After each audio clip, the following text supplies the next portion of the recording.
海欣議員。主席，我發言支持何敬康議員提出嘅提振本地消費市場、為經濟注入發展動力嘅議案。本地零售、飲食同埋相關行業呢個經營環境係好嚴峻嘅。咁振興本地消費市場，去提升市民同埋旅客消費意欲呢，無疑係為香港經濟注入全新活力嘅關鍵。咁所以呢，政府都需要嘅係研究國家早前頒布提振消費專項行動方案，去結合香港嘅實際情況，制定相關嘅措施，整體去高層次咁樣提升我哋嘅消費能力。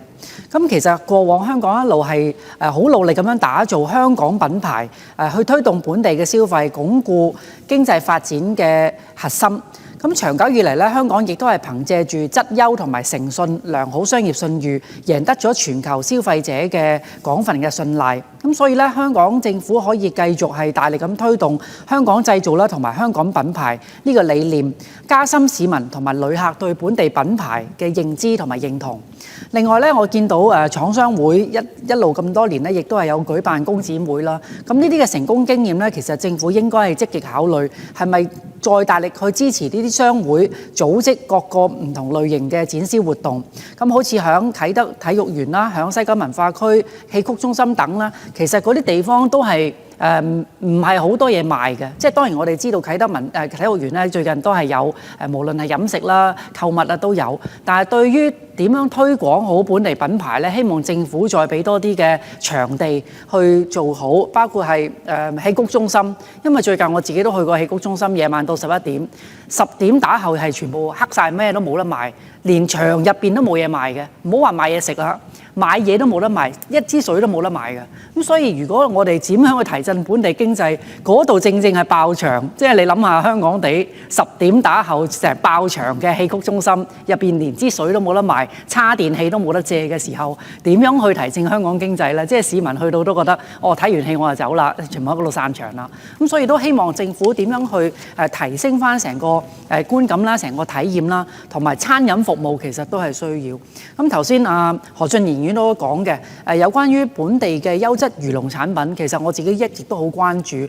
我自己過往亦都喺漁護署入邊坐咗唔同嘅委員會，咁所以咧都係關心而家本地優質漁農產品佢哋嘅何去何從。咁最近呢，我自己亦都係帶隊去科威特啦，令到點樣推廣漁農產品咧係去到中東市場。當然我哋都希望係本地化嘅，即係香港市民都覺得香港原來有咁好嘅西瓜喎。陳月明議員最近又請我哋食本地嘅西瓜，又有唔同嘅士多啤梨等等。其實本地嘅食材亦都係又新鮮又靚又好咁樣，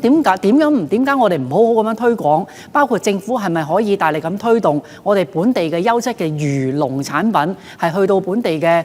餐館入邊，包括係酒店入邊係俾顧客使用啦。咁呢個係亦都可以打造香港本地食材嘅標籤，令到食用家或者食家都覺得香港原來有啲咁好嘅喎。就算係貴咗一個套餐貴咗50蚊，我覺得都係值比喎咁樣。咁正又可以扶持到本地嘅漁農界，又可以扶持到我哋香港嘅飲食業。其實呢個都係相得益彰嘅一個概念。所以希望咧香港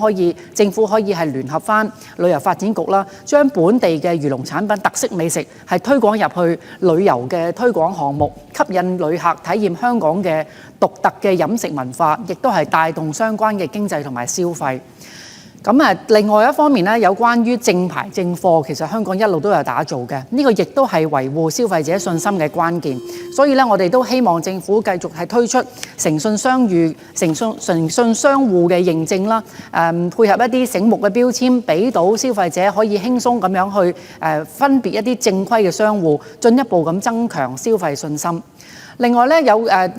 點樣去加強內地同埋國際認證機構嘅合作，推動認證結果係互認互通，呢個希望政府亦都係大力推動嘅，為本地商品走出去創造有利同埋便利嘅條件，亦都可以同時吸引更多高品質消費品係進駐香港。另外咧，亦都可以加入人工智能嘅技術，結合中小企業特色產品去推薦個人化嘅旅遊路線，將消費場景同埋旅遊體驗咧係深度融合，吸引旅客嘅深度消費。費。咁所以咧，香港作為國際大都市，旅遊業同埋消費市場咧係緊密嘅。咁所以咧，希望政府咧係加強同旅遊界業合作，推動零售、餐飲設備，